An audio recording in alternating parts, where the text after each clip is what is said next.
the voice that shapes flesh. Your body isn't separate from your thoughts. It is their first student. There's a thinking stuff from which all things are made. Wallace D. Wattles. We've been taught to believe there's a wall between our minds and our flesh, that what you think, what you fear, what you believe floats around in some invisible world of dreams and energy, never quite touching the real world of cells, bone, and blood. But that is a lie. Every thought you think sends a signal. Every emotion you feel echoes through your nervous system. And every belief you repeat becomes a blueprint your body begins to build toward. Day after day, cell after cell. Your body listens to your mind, and not casually. It listens as a student to a master. It responds with obedience, even to the cruelest inner voice. And it reshapes itself, slowly, faithfully, according to the commands it hears the most. Let's step back for a moment.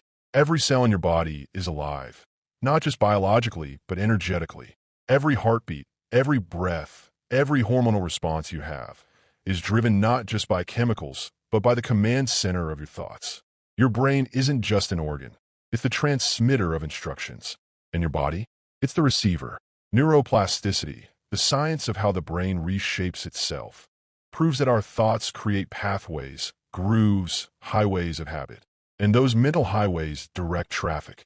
They change posture. They adjust digestion. They modulate immune response. They influence your energy, your healing speed, even the brightness of your eyes. This isn't theory anymore. This is science. Dr. Joe Dispenza says, your personality creates your personal reality. But Wallace D. Wattles knew this long before MRIs and lab coats confirmed it. He said, thought is the only power which can produce tangible riches from the formless substance. That formless substance, in today's language, is the quantum field, the realm of pure potential. In the body, it is the place where your cells regenerate, repair, and renew based on the unseen instructions they're receiving.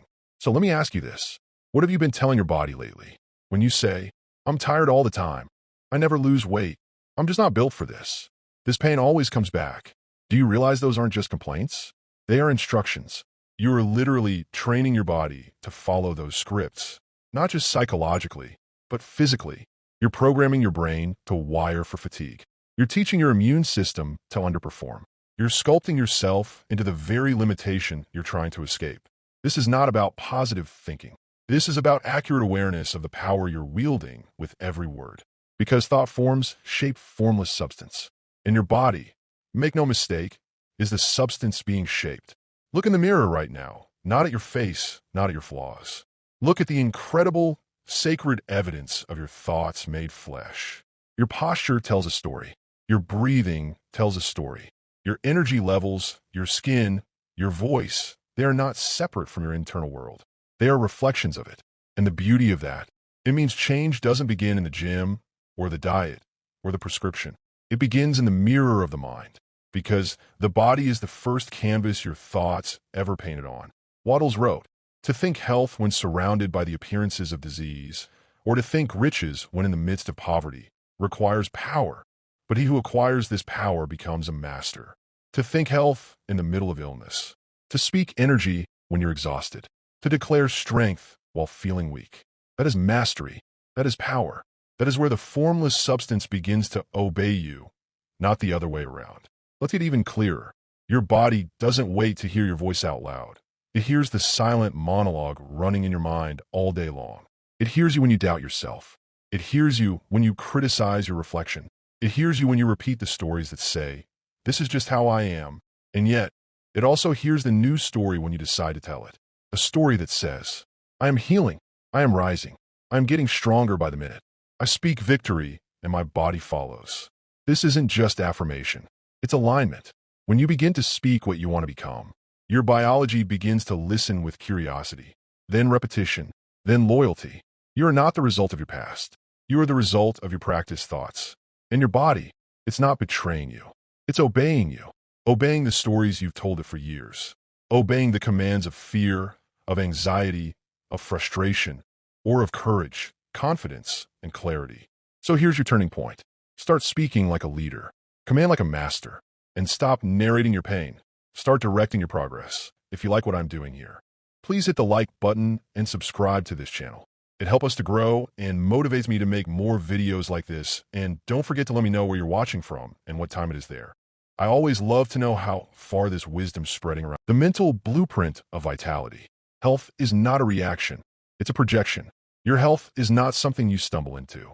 It's not the random outcome of luck, genetics, or prescriptions. Your health is projected outward from your mind. Most people treat health like a fire alarm. They don't think about it until it screams. They react to symptoms. They chase treatments. They patch leaks while the whole system stays correct. But Wallace D. Wattles didn't see it this way. He taught that you don't just react to your health condition. You create it. You hold the blueprint in your mind, and your body builds accordingly. Let's get practical. Every building begins as a drawing. An architect doesn't guess at the design halfway through. The blueprint is laid out in detail: structure, strength, angles, purpose. Your body is the building. Your thoughts are the architect, and health, or the lack of it, is the final structure that rises from those inner plans. Wattles said, "Do not dwell on disease. Think only of health." Why? Because the moment you dwell on illness, not observe it, but fixate on it, you give it roots. You hand over your mental blueprint to the wrong builder. Science agrees. The placebo effect is proof that belief changes biology. Give someone a sugar pill and tell them to miracle drug. Many of them will heal, not because of the pill, but because of the expectation of healing. It's not the chemical. It's the command the brain receives. We're safe now. Healing can begin. The nocebo effect is the dark twin. Tell someone a harmless pill might cause nausea, and many people get sick, not because the pill did anything, but because belief shaped the body's reaction. This isn't philosophy. This is documented, measurable science. So why do we still say things like, "It runs in my family. Every winter I get sick. This pain is just part of getting older. I'm probably coming down with something"? These phrases might sound harmless, but they're mental blueprints. They tell the body, here's what we're expecting. And the body, always loyal, begins to prepare for that outcome. Wattles was radical for his time. He didn't just say, think positively. He said, do not read literature or discuss anything that suggests disease. Make your mind a sanctuary of health. He was not promoting ignorance. He was showing us the power of attention. What you mentally entertain, you emotionally energize. What you emotionally energize, you physically express. Let me tell you a quick story. A man once diagnosed with terminal cancer was given 3 months to live. He made peace with death. But a few weeks later, doctors discovered the diagnosis was wrong. He didn't have cancer at all. But by then, his body was already shutting down. His mind had accepted the sentence. His body, like a loyal worker following flawed blueprints, began demolishing what it should have preserved. This is not rare. This is reality. We've given disease too much power and thought too little. But Wallace knew the truth. Health begins in the unseen. It is a mental image, a choice, a command. Here's the truth many won't tell you. You can't build strength by speaking weakness. You can't build resilience by rehearsing disaster. You can't live in victory if your inner language is defeat. Words are architecture, and what you say repeatedly, especially about your body, becomes form. Let that sink in. Every time you say, I'm exhausted, I have no energy, I'm not healing fast enough, you are cementing bricks into the walls of a house you don't want to live in. But the opposite is also true. When you say, every day I'm getting stronger, my cells know how to heal, my body is built to recover, you are redrawing the blueprint. Wattles didn't say to ignore your symptoms. He said not to obsess over them. Don't make illness your identity. Don't turn a temporary condition into a permanent story. Instead, project health. Speak it. Visualize it. Assume it, even when symptoms contradict it, especially then. Because when you hold the mental picture, you're sending new instructions into the substance that makes your body. You're writing code, and that code activates the intelligence within you. The intelligence that beats your heart without asking, that heals cuts without reminders, that grew you from a single cell into a walking miracle. This is not superstition. This is spiritual law meeting biological design. The mind thinks, the body listens, and life responds. So if you want to shift your health, stop reacting. Start projecting. See the body you want to have. Speak the strength you choose to carry. Feel the energy you intend to receive. And don't visit that mental image. Live in it. Let it be your new default. Because when you mentally live in vitality, you physically move toward it. Let's get even more practical. Daily blueprint practices. 1. Mental rehearsal. Before you rise from bed, see yourself moving powerfully, breathing freely, radiating strength. 2. Health-only language. No more rehearsing what's wrong. Speak only what is healing, even silently. Train your subconscious. 3. High-frequency vocabulary. Instead of saying tired, try resting and recovering. Instead of sick, say resetting and recalibrating. 4. Gratitude for body intelligence. Each night, thank your body. Thank you for healing what I cannot see. Thank you for listening. Wattles said, hold with faith and purpose the vision of yourself in perfect health. Do that long enough, and the body will follow the vision. Because the blueprint always precedes the build. You're not a victim of health. You are its designer. So, what are you projecting? Speak the seed, not the scar. Don't narrate your wounds. Narrate your becoming.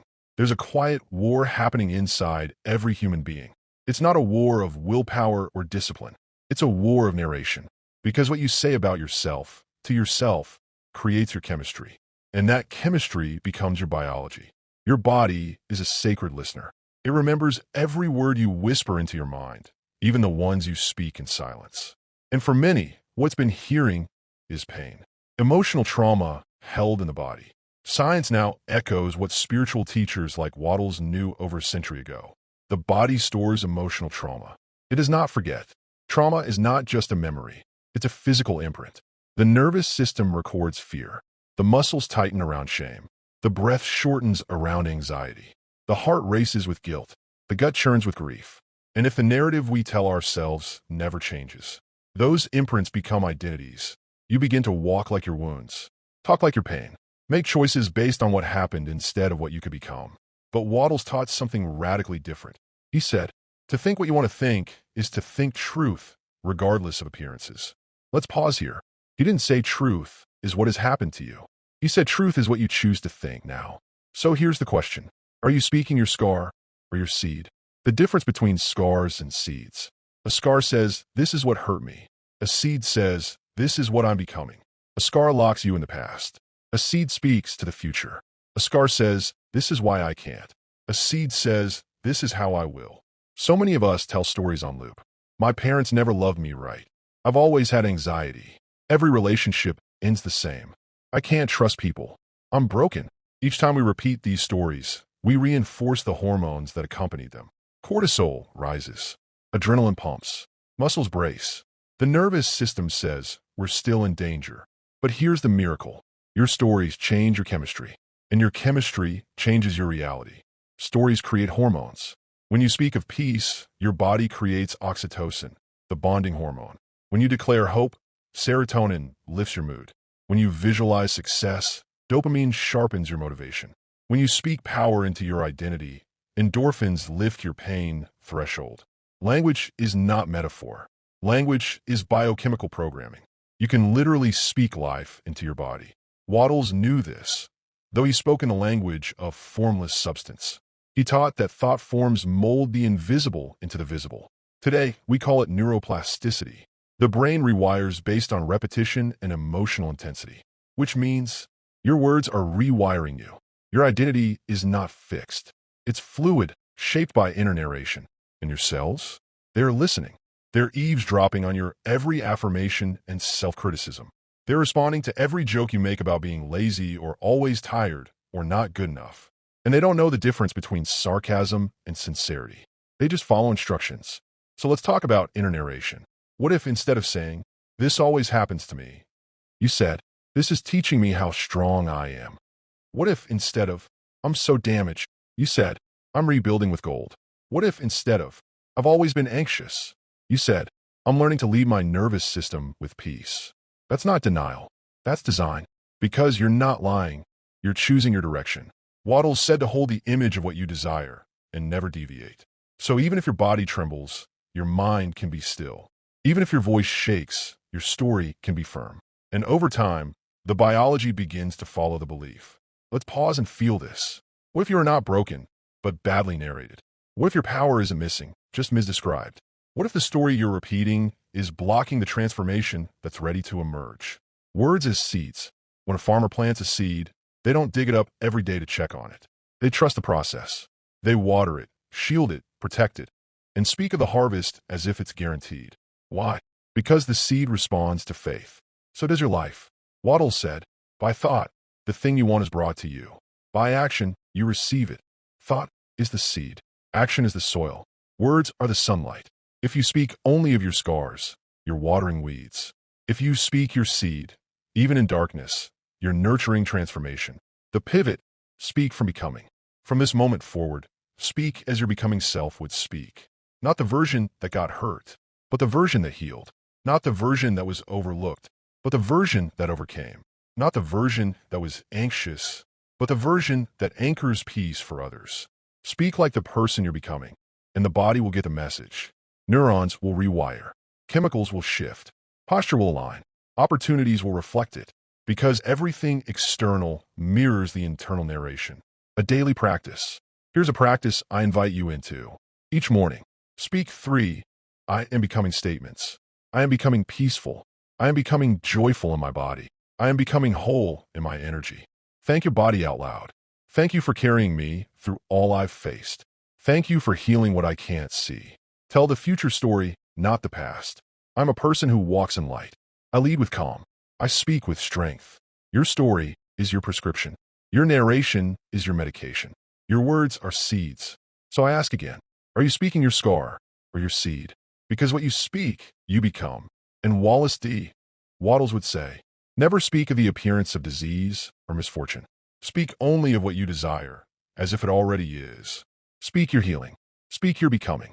Speak your power, because the body listens and the universe follows. Thoughts are nutrients. Your mind is not a cloud of abstract intentions drifting somewhere above your biology. It is the chef behind the curtain of your skin, feeding your cells, composing your chemistry, shaping your body's response to the world. Every thought is a nutrient. Every belief is a meal. And what you feed yourself mentally is as critical, if not more, than what you put on your plate. You've heard the phrase, you are what you eat. But deeper still is this. You become what you consistently think.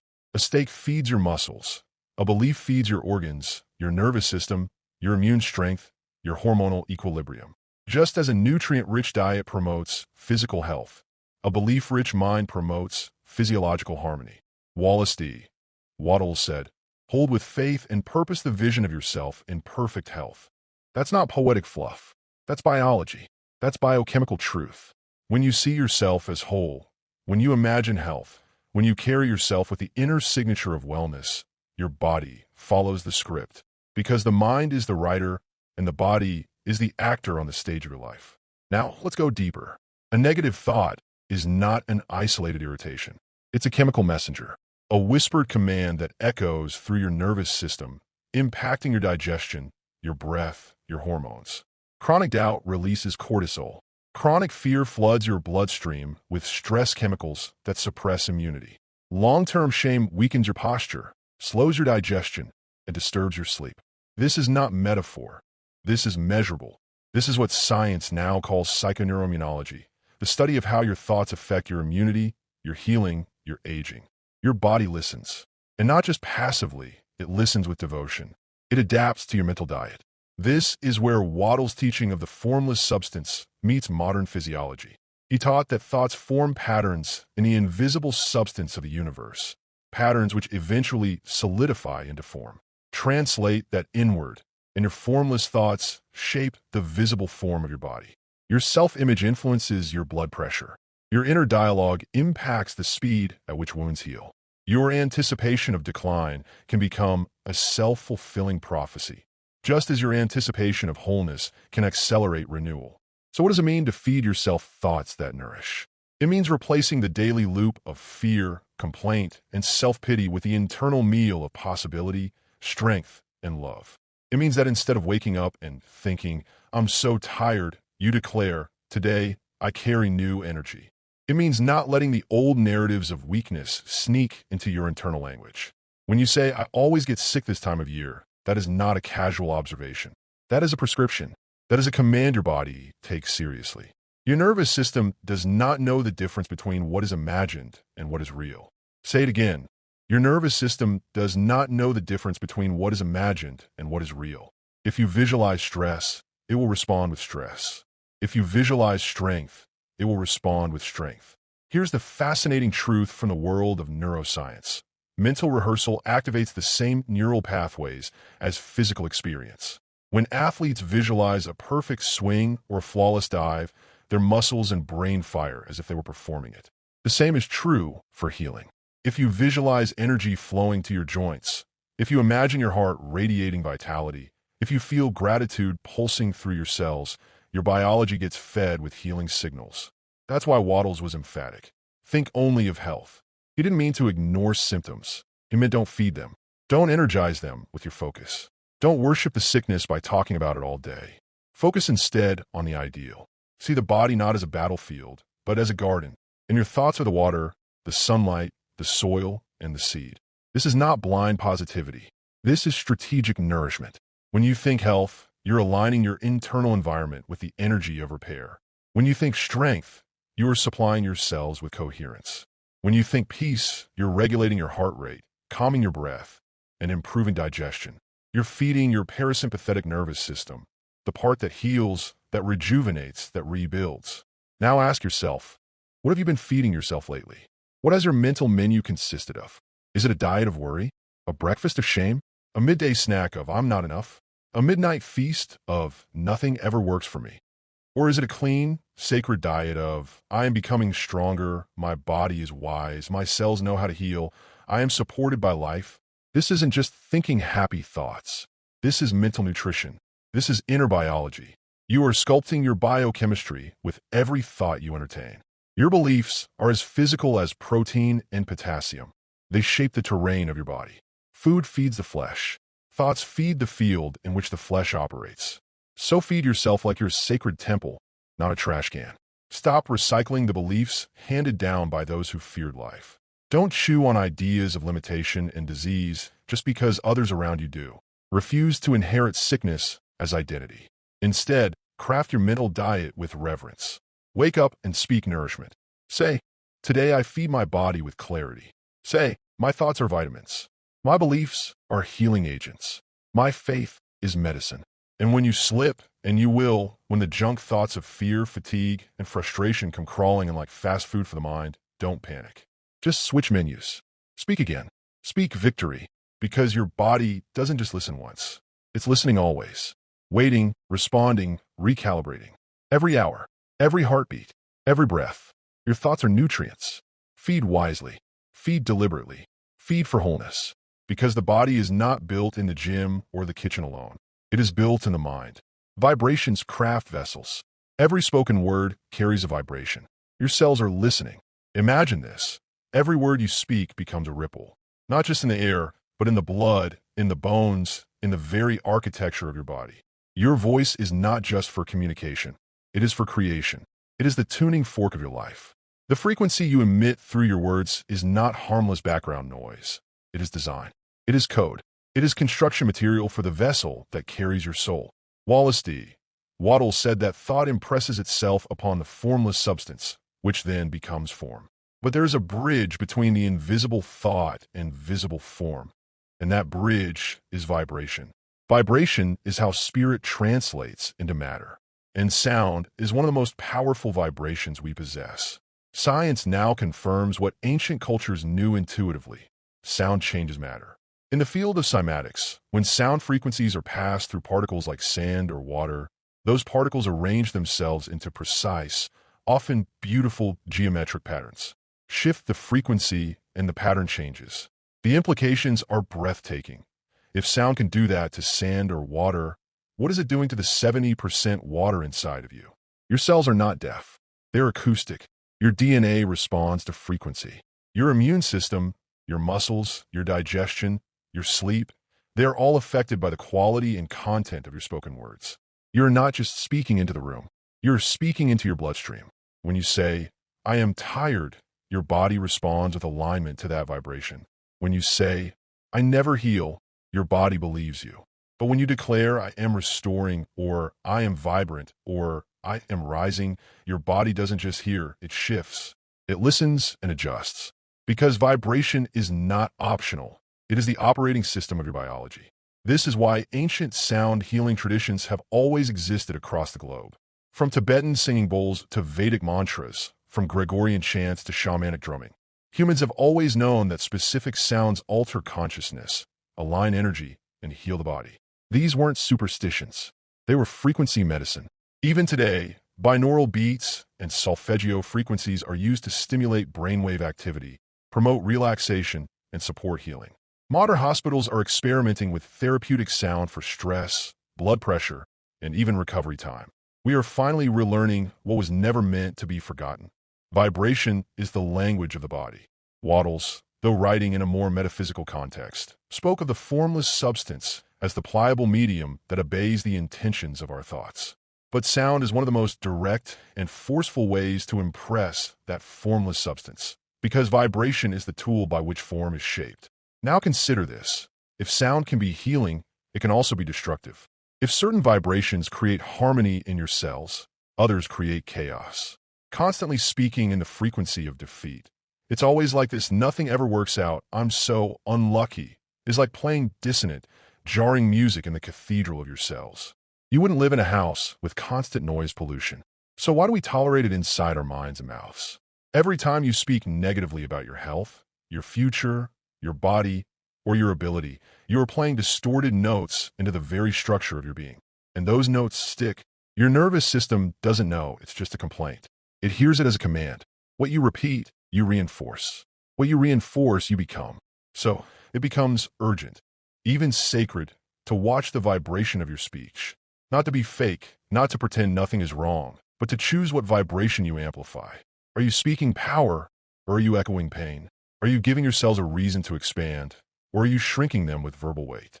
Wattles instructed us to think health, but we can go further. Speak health. Speak light. Speak love. Speak wholeness. Make your voice a healing instrument. Declare the outcome, not the obstacle. Don't say, I'm always anxious. Say, I'm learning peace. Don't say, I can't sleep. Say, my body is learning to rest.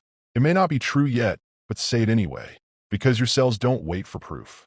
They respond to pattern, and repetition creates the pattern that becomes your biology. Let's go even deeper. There's a reason why affirmations, mantras, and decrees are such a major part of spiritual practice. They charge the air with intention. They set a vibrational tone, and more importantly, they build momentum. Every day you speak alignment into your body, it gets easier for your body to align. It's not magic, it's repetition. If you want to change your vessel, the body that carries your soul through this life, you have to change the tone you speak into it. Speak as if your words are writing code, because they are. Speak as if your voice is water carving stone, because it is. Speak as if your sound carries the seed of change, because it does. Let's make it practical. Morning. Start your day by saying out loud, I speak peace over my body today. Every cell is listening and obeying the sound of strength. Midday. When fatigue creeps in, say my body is recharging. I am being renewed even now. Night. Before bed, say my voice carries restoration. I rest in healing vibrations. I am whole. These aren't just words. They are frequencies. They are your personal tuning fork. Use them to retune the parts of you that have fallen out of harmony. And remember, silence is not neutral either. When you're silent, your inner dialogue is still speaking. So make sure your internal voice vibrates in harmony too. Whisper truth when doubt creeps in. Sing healing inside your mind when no one is around. Let every part of you become a cathedral of healing sound. Because your vessel, your body, is shaped not just by what you eat, not just by how you move, but by how you speak. Speak to your body as if it's sacred. Speak to your cells like they're intelligent. Speak like every word is shaping your tomorrow, because it is. Vibrations craft vessels. Make your sound sacred. Build a voice of certainty. Your body responds strongest to confident commands. Have you ever noticed how your body reacts when someone speaks to you with absolute certainty? Their voice firm, their energy grounded. You naturally lean in, follow their lead, trust their words. Now flip the lens. Your own body is doing the same thing with you. It's listening. It's responding. And more than anything else, it obeys confidence. The voice of certainty is not just inspiring. It's biological medicine. It activates something primal inside you, a readiness to move, heal, or grow. It's a signal to your nervous system that it's safe to act. But when you speak with hesitation, when your commands to your body and life are wrapped in doubt, you confuse your own biology. Your cells receive mixed messages. Should we rest or panic? Should we expand or contract? Uncertainty slows the signal. Confidence amplifies it. Wattles wrote, "Act and think with faith. Hold to the faith that the formless will respond to your action." This isn't just spiritual encouragement. It's rooted in how belief sharpens biology. When you speak or think with doubt, your body prepares for failure. Cortisol rises, breath shortens, muscles tighten. You freeze. But when you speak from certainty, your body relaxes into power. Hormones shift. Posture shifts. Energy flows. That's the physiology of faith. It is not just thinking about confidence. It is embodying it. And this matters because you cannot fake certainty, not to your body. It knows. Your subconscious picks up on tone, micro-expression, inner contradiction. So the goal is not to pretend you're confident. It's to train certainty into your system like a muscle. What does confidence look like inside the body? Confidence is not just a mindset. It's a physical state. Think about this. Doubt shrinks you. Literally. Your shoulders curl. Your voice weakens. Your gaze drops. Certainty expands you. Your chest opens. Your voice stabilizes. You take up space. Your autonomic nervous system is constantly scanning your inner and outer environment, asking, are we safe? When your inner voice is hesitant or filled with self-questioning, your body interprets that as a danger cue. It moves into survival mode. But when your inner voice is calm, clear, and decisive, your system feels safe. Healing, digestion, and creative energy are all switched back on. This is why certainty isn't a luxury. It's a healing frequency. How do you train the voice of certainty? You train it by making decisions and following through, even in small things. You train it by speaking to yourself with clarity instead of confusion. You train it by catching yourself when you soften a statement to sound more reasonable. You don't need to say, I hope I'll feel better. Say, I will feel better. You don't have to say, maybe things will change. Say, things are changing. It's not arrogance. It's alignment. Your cells need clarity more than humility. Here are 5 practices to help build that voice of certainty. 1.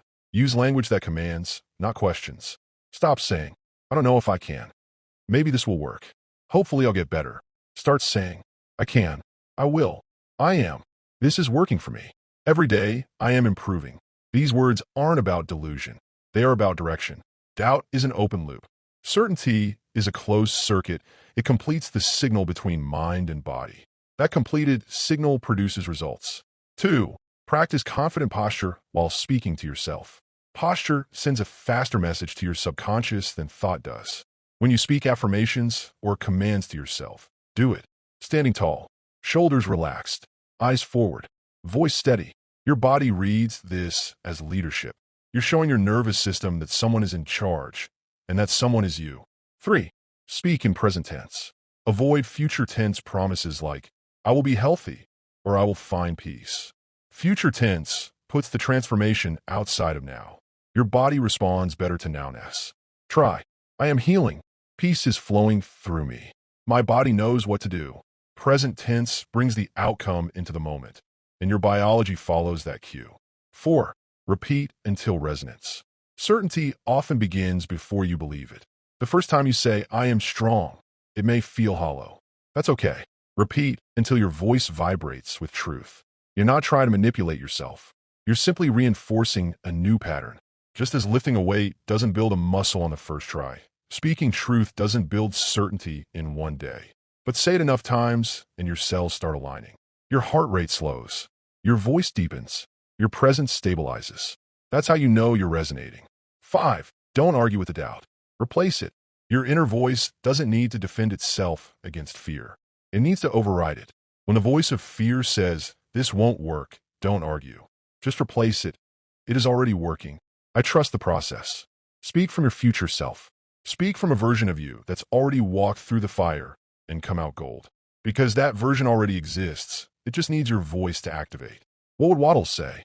Wattles was clear. Success, health, and wealth come to those who think and act in a certain way. That certain way is not mystery.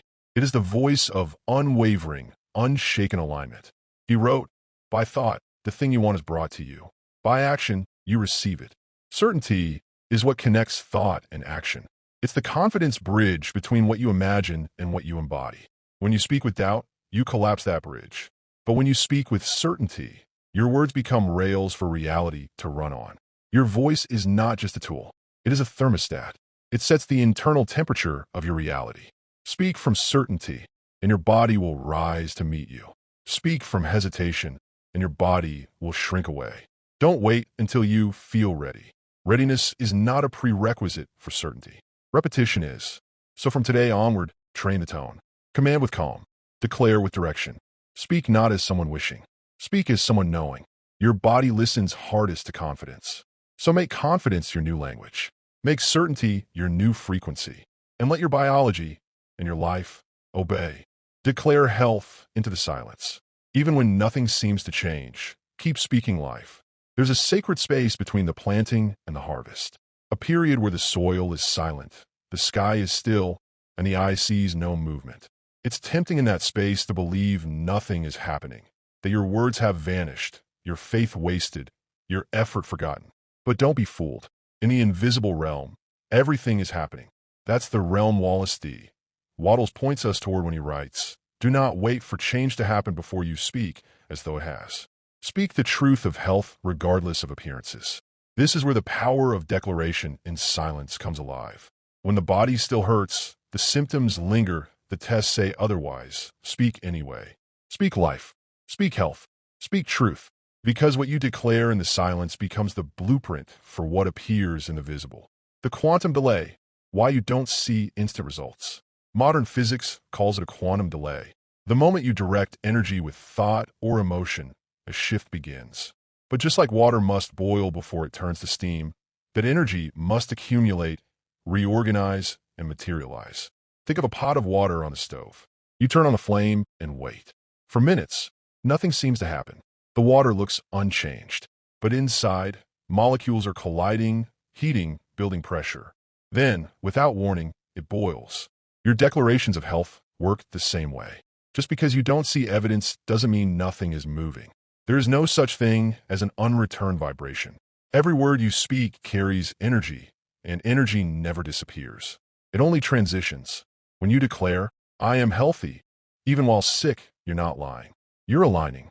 You are speaking the truth of your design, not the illusion of your condition. Wattles and the principle of the formless substance. Wattles taught that the formless substance, the invisible, intelligent force that shapes our world, responds to our clear, faithful direction, not just to our thoughts, but to our insistence. He wrote, "When you rise above appearances and hold the truth of your health, even in the face of illness, the formless moves to match your vibration." This isn't wishful thinking. It's spiritual physics. The substance of the universe bends to certainty, not desperation. So when you speak life over your body, you're not begging to be healed. You're commanding alignment with divine law. You're activating healing intelligence already embedded in every cell. Your voice becomes a tuning fork, bringing chaos into coherence. But here's the catch. It doesn't happen on your schedule. It happens on true schedule. The seed sprouts when it's ready, not when you're impatient. That's why you must learn to declare, even in delay. The power of speaking when nothing changes. Faith is not proven when things improve. Faith is proven when they don't, and you still speak. This is the work behind the work. Saying, "I am whole," when the doctor says otherwise. Whispering, "I am healing," when the pain says no. Declaring, "It is done," when the mirror says it isn't. Why is this powerful? Because you're choosing truth over temporary fact. You're choosing divine law over surface data. And in doing so, you're stepping into mastery, not over the body, but over your perception. The silence becomes your altar. Your words, your offering. The biology of faith. You might think faith is a vague or emotional concept, but it's biological.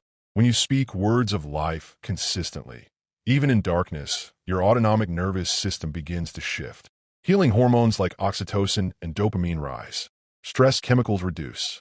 Your immune system strengthens. Your inflammation decreases. Your mind becomes calmer. Why? Because your body is always listening, not to your circumstances, but to your language about them.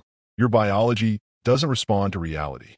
It responds to the story you tell yourself about that reality. And every time you say, "I am getting stronger," even when it feels like a lie, your body moves 1 degree closer to making it true. This is not blind optimism. It's directive authority. How to declare health into the silence. Let's ground this into practice. Here are 5 principles to follow. 1. Speak as if it's already done. Don't say, I hope I get better. Say, I am getting better. Even more powerfully say, I am well. Use the present tense. The formless doesn't operate in the future. It responds to the now. Your words are not just statements. They're instructions. 2. Detach from time. The biggest faith killer is urgency. Why hasn't it happened yet? Is a statement of doubt, not belief. Instead, say, it is already unfolding. The delay is only in my eyes, not in reality. I trust divine timing, not my clock. Let your peace be proof of your faith. 3. Repeat until it resonates. The first 10 times you say, I am healthy, you may feel ridiculous. That's okay. Keep going. Repetition is how you reprogram perception. Declare not to convince the universe, but to convince yourself. When the words stop feeling forced and start feeling true, you've broken through. 4. Anchor your words in emotion. Words without feeling are weak. Speak with tone, intention, breath. Say like you mean it, or keep repeating until you do.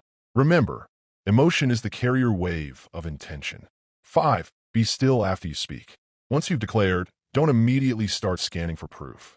That's mental fidgeting. Instead, breathe, rest. Let the echo of your words vibrate through the silence. This is when the real shift happens, not during your speech, but after it, in the quiet. Speak to the root, not the symptom. Disease is not just in the body. It's in perception. It's in memory. It's in language.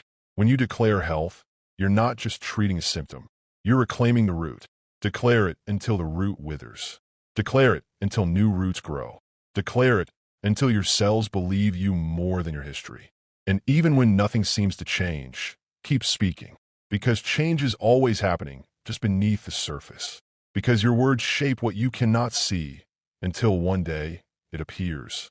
Because health responds to those who hold the line in silence. So hold it, speak it, live it.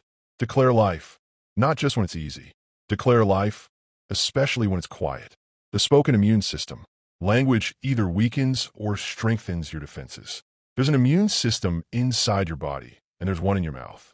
Most people think of the immune system as purely physical, white blood cells, antibodies, and biological barriers. But modern science and ancient wisdom both agree that your speech is an invisible immune force. It either shields your body with strength or slowly breaks it down with subtle poisons. Wallace D. Wattles captured this truth in a single, piercing sentence. Never speak of disease, not even when it is present. Why? Because your words are not commentary. They're creative commands. Every time you speak, you're either programming resilience or installing vulnerability. You're either triggering defense mechanisms or quietly inviting dysfunction. Language and biology. The science of speech and immunity. Let's begin with the hard biology. Your brain doesn't distinguish between real danger and spoken danger. If you say, I'm so tired, I always get sick, or I feel like crap, your limbic system, the emotional processing center, sends stress signals to your body. Cortisol spikes. Adrenaline rises. Inflammation increases. Blood flow to your digestive and immune systems decreases. Over time, this suppresses your immune response and weakens your resilience. A single sentence, repeated often, becomes a chronic immune depressant. It works in reverse, too. When you speak words of gratitude, strength, and health, your body produces healing hormones like oxytocin and serotonin. Your parasympathetic nervous system activates. Your digestion improves. Your sleep deepens. Your skin glows. Your white blood cells become more efficient. Science calls this the psychoneuroimmunology connection. Wattles called it the power of speech to create or destroy. Wattles. Never speak of disease, even casually. This is one of Wattles' most radical teachings. He didn't just say, don't focus on disease. He said, don't even speak of it.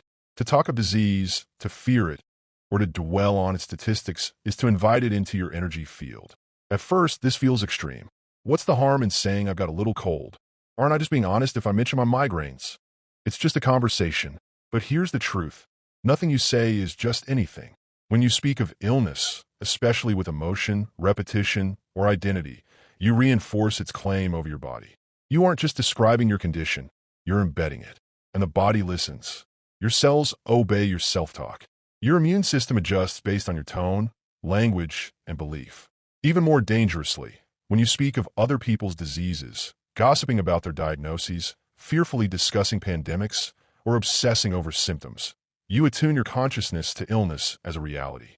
You align yourself with the frequency of dysfunction instead of the vibration of health. Replace weakening language with declaration. So what can we do instead? We replace destructive language with intentional declaration. This doesn't mean pretending symptoms don't exist. It means refusing to give them creative power. Here's what to stop saying and what to say instead. Weakening language, strengthening declaration. I'm always tired. My energy is increasing every day. I think I'm getting sick. My body is strong and resilient.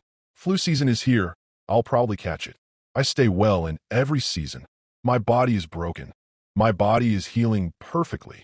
This runs in my family. I break the pattern. Health is my inheritance. It's not about denying the facts. It's about speaking the future you choose, not the past you've inherited. Gossip, complaints, and victimhood. Immune killers in disguise. Even when we aren't talking about our bodies directly, we may be destroying our health indirectly through the energy of our conversations. 1. Gossip. Gossip is toxic, not just morally but biologically. When you speak critically of others, you invoke judgment, jealousy, resentment, all of which spike cortisol and lower immunity. Every word spoken in judgment echoes back in your own nervous system. You may be attacking someone else, but your own body pays the price. Instead, speak words that bless, uplift, or stay silent. Let your conversation support your well-being, not sabotage it. 2. Complaining. Complaining is a chronic habit of broadcasting powerlessness. It sends a signal to the body that things are out of control, which creates stress and inflammation. Each complaint you voice shifts your biology into fight or flight mode. Your digestion weakens. Your sleep quality drops. Your muscles tense. Try this. Go 24 hours without complaining. Replace every complaint with a spoken solution or a gratitude statement. You'll feel the shift in your body almost instantly. 3. Victim language. Statements like, "Nothing ever works for me. I've tried everything, but nothing helps. People like me never get better," are not just disempowering, they are immune depleting. These phrases tell your body, don't bother healing. This is permanent, and your immune system listens. Rewire victim language into sovereign speech. I'm learning what works for me. Every step I take is bringing me closer. My healing is inevitable. Create your spoken immune ritual. Let's turn all this into a daily ritual. Just like brushing your teeth strengthens dental health, conscious speech strengthens immune health. Here's a simple 3-minute practice you can do each morning. Step 1. Clear. Speak aloud. I release all words I've spoken against my health, even in ignorance. I forgive myself and others for using language that does not serve healing. This creates energetic space. Step 2. Declare. Speak with emotion. My body is powerful and intelligent. Every cell knows exactly what to do. I live in a constant state of renewal. Let your voice be firm, steady, and loving. Step 3. Protect. Speak boundaries. I do not speak of disease, nor invite it through conversation. I protect my energy with words that align with vitality and truth. This solidifies your mental shield. Speak as a guardian, not a reporter. You are not a reporter for your body. You are a guardian of its energy. Every time you speak about your health, or someone else's, you're either building up or breaking down your defense systems. So choose your words like you would choose medicine. Speak like your immune system depends on it, because it does. Speak as though your body is listening, because it is. Speak what you want to grow, not what you fear to confirm. Let your language become your daily dose of immunity. You don't need more supplements. You don't need more pills. You need a new vocabulary, one rooted in power, wholeness, and divine design. This is how you activate your spoken immune system and speak your body back to brilliance. Victory as a lifestyle vibration. Victory is not a moment. It's a consistent frequency. Victory is often portrayed as a trophy, a finish line, a one-off moment of triumph. But true victory isn't an event. It's a vibrational lifestyle. It's the background frequency running through every thought, word, and action you take, even when no one's watching. Wallace D. Wattles captured this when he wrote, "You must live in a certain way and think in a certain way." Victory is not a checkout lane. It's the ongoing checkout of your inner world. The vibration of consistency. Think of an opera singer. She doesn't hit the perfect note once and walk away. She practices scales until her voice naturally, effortlessly resonates at high frequencies. Similarly, Victory isn't delivered in a single scream of, "I did it." It's built in the silent moments when you choose strength over weakness, action over inertia, clarity over confusion. Every morning you wake and speak, "Today, I move with power." You are tuning your internal instrument to the frequency of success. Every time you choose to feed your mind with possibility instead of doubt, you are raising the station that your life broadcasts on. Victory becomes less about a one-time win and more about the daily rhythm of showing up as your best self. Wattles' principle: acting and thinking in harmony. Wattles didn't theorize success as luck or secret doors. He said, by thought, the thing you want is brought to you. By action, you receive it. That thought and action must be in harmony, two instruments in the same orchestra. If you think like a champion but act like a bystander, your life will mirror the louder partner of action, inaction. If you act tirelessly but think self-sabotaging thoughts, your efforts will circumnavigate your vision. Victory frequency arises when thinking and doing resonate together, when your mind believes you are destined for greatness, and your steps follow that belief. That is how linchpins are forged. Not in a single heroic act, but in thousands of small, aligned decisions repeated until success is no longer a hope but a habit. Training your mind to default strength. Your brain runs on autopilot 95% of the time. If you don't train it, it will default to the easiest path: old fears, past failures, limiting beliefs. But you can rewire that autopilot. Morning priming. Before you even rise, set the tone. I am strength. I am victory. These aren't slogans. They're neural markers that guide your body's chemistry for the day. Midday course correct. When stress or self-doubt creeps in, pause. Breathe. Repeat your victory frequency. This moment serves me. Arise. You're retraining your brain to meet challenge with triumph. Nightly reinforcement. Before sleep, replay your day's wins, no matter how small. Each victory, each aligned thought, each decisive action. Thank your mind for its fidelity. This cements the habit of success in your subconscious. Over time, these practices shift your default station. Rather than stumbling into defeat, your instincts begin to scan for opportunity, resilience, and solutions. Victory becomes not a destination, but a home base. Historical proof. Victory lies before the medal. Consider Joan of Arc. Before she led armies, she believed in her divine mission. She moved with such unshakable certainty that soldiers rallied behind her, even when defeat seemed inevitable. Her victory frequency preceded every battle. Her presence alone ignited resolve. Or look at Thomas Edison. He didn't celebrate one filament that glowed. He celebrated every attempt that failed as proof he was nearing success. His daily vibration was that of experimentation, not defeat. Each failure rang out the frequency of learning, of progress, of unwavering faith in the outcome. These giants didn't wait for the trophy to think like champions. They spoke victory before the world handed it to them, letting success speak first. Too often, we wait for proof, an email, a paycheck, a published article, before we celebrate. But Wattles reminds us, the unseen is more powerful than the seen. If you wait for the seen, you've already handed the victory baton to external circumstances. Flip the script. Let your internal announcements outpace your external confirmations. Journal the win before it arrives. Write, I am living in abundance, even if the bank account is still growing. Show gratitude for opportunities you believe are manifesting, thanking the universe for doors that haven't opened yet. Speak as if you're already the person you intend to become, because your inner world is what shapes the outer world. When you become the announcer of your own success, you train the formless substance in your body to align. You send a louder signal than any fear or doubt could ever drown out. Victory as a daily ritual. Victory frequency isn't a passive state. It's an active ritual woven into every aspect of life. Movement. Walk with purpose. Stand tall. Let your posture echo strength. Speech. Replace complaints with declarations. Say, I own my day, instead of I hope this day goes well. Focus. When challenges arise, see them as stepping stones. Speak. This is part of my emergence. Connection. Surround yourself with voices that reflect your victory frequency. Distance from those who constantly erode it. Rituals train the mind. They set neural pathways that make victory your second nature. The true measure of triumph. Ultimately, Victory as a lifestyle vibration means your definition of success transcends external trophies. It becomes an internal climate, a state of being. You're not measuring yourself against yesterday's failures or someone else's highlight reel. You measure by consistency. Do I maintain my frequency when everything is calm and when the storm hits? Resilience. Do I speak victory even when evidence screams defeat?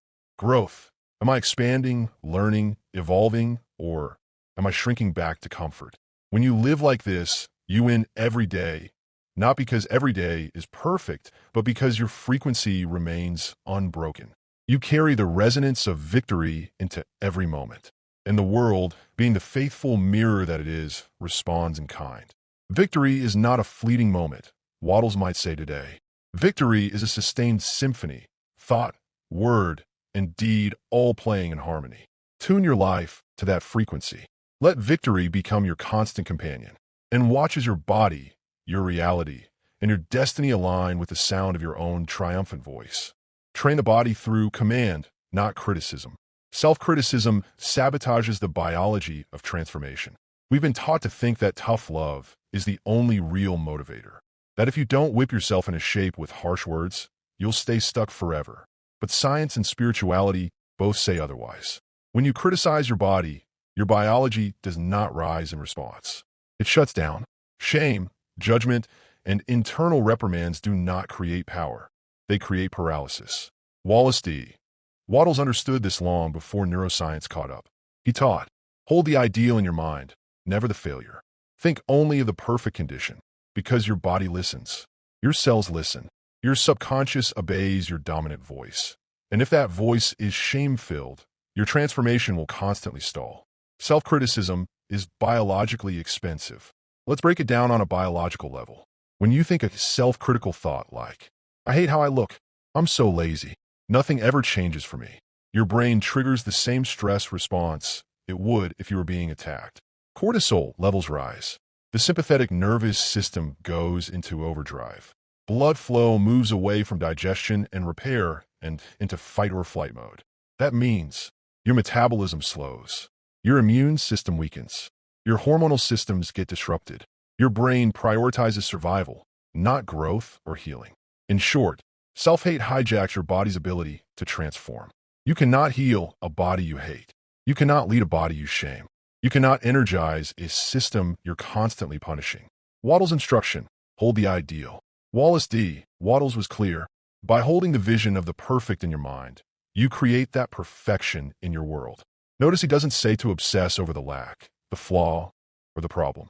He urges you to lock in the vision of what you do want, not reinforce what you don't. That means when you see your reflection and it isn't what you want yet, you don't say, I look disgusting. You say, this body is rising into strength. I command vitality, and vitality obeys. I'm shaping the form of divine health. This isn't about lying to yourself. It's about leading yourself, replacing inner punishment with powerful direction. You are not the drill sergeant. You are the commander. Think of your mind and body as a military unit. But you are not the drill sergeant screaming insults and hoping pain will create discipline. You are the commander, the clear, confident voice that directs, uplifts, and inspires. Command says, body rise, metabolism activate, hormones rebalance, cells regenerate. This language activates something different than criticism. It communicates certainty. It tells the subconscious we are going somewhere. It instructs the biology to move forward rather than freeze. The body responds not to guilt, but to vision. Not to punishment, but to purpose. Shame stagnates. Command liberates. Let's say you eat something off plan. A shame-based reaction sounds like, ugh, I blew it. I have no discipline. Why do I keep ruining everything? I might as well give up. And what follows? Usually more sabotage, more unhealthy choices, more emotional shutdown. But the command-style leader responds differently. Pause. Course correct. I lead myself back into power. This moment cannot stop my destiny. I realign now. Thank you, body, for continuing with me. Let's rise. This kind of internal leadership builds momentum instead of killing it. It turns a small misstep into a powerful moment of resilience. Replace inner reprimands with authority.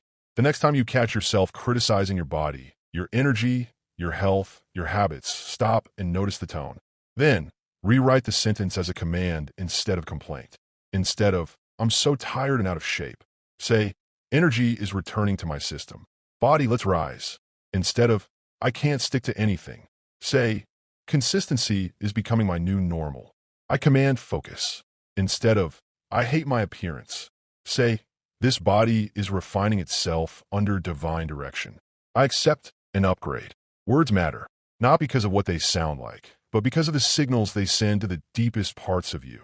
Scientific reinforcement, neuroplasticity, and language. Modern neuroscience backs Wattles' wisdom. Your brain is always changing. Neuroplasticity means every thought strengthens a pathway. If you constantly think, I'm stuck, your brain becomes excellent at keeping you stuck. If you practice thinking, I'm transforming, your brain begins building the internal conditions for transformation. Every time you issue a positive internal command, you fire new circuits. Circuits of discipline, circuits of focus, circuits of self-trust, circuits of physical transformation. Your biology shifts in response to the way you speak to it. Speak the outcome, not the obstacle. Wattles constantly reminded his readers, do not talk about poverty or disease. Talk only about what you wish to see. The modern body doesn't need more criticism. It needs instruction, clear direction, loving authority. Start speaking in the language of results, not resistance. Instead of, my digestion is terrible. My digestion is improving daily. My skin is awful. My skin is healing with every breath I take. I never have energy. Vitality flows through me. I rise higher now. You are reprogramming your cells with every statement. Speak like you are in charge, because you are. Training the body with faith-filled precision. This isn't about delusion. It's about precise leadership. It's about showing up for your body like a commander showing up to war, clear, bold, unwavering in mission. Your body wants to cooperate with your healing, but it needs the right fuel, not just food, but thought. Give it commands like, I love you. I lead you. Let's go. We are getting better every day. You are safe now. You are rising now. This kind of language doesn't just feel good. It biologically opens up the systems of growth, restoration, and change. Transformation flows from leadership, not loathing. If shame worked, you'd be healed by now. If self-criticism burned fat, built muscle, or regulated hormones, we'd all be superhuman. But it doesn't. Wattles invites you to live by the ideal, to see, speak, and think only in terms of what you are becoming. Your body is not your enemy. It's your ally. But it needs you to lead it with love, vision, and conviction. Speak commands, not criticisms. Hold the ideal, not the failure. Train your body not through guilt, but with grounded, loving authority. And watch, your biology will follow your voice. Words as biochemical instructions. Each sentence creates a hormonal response.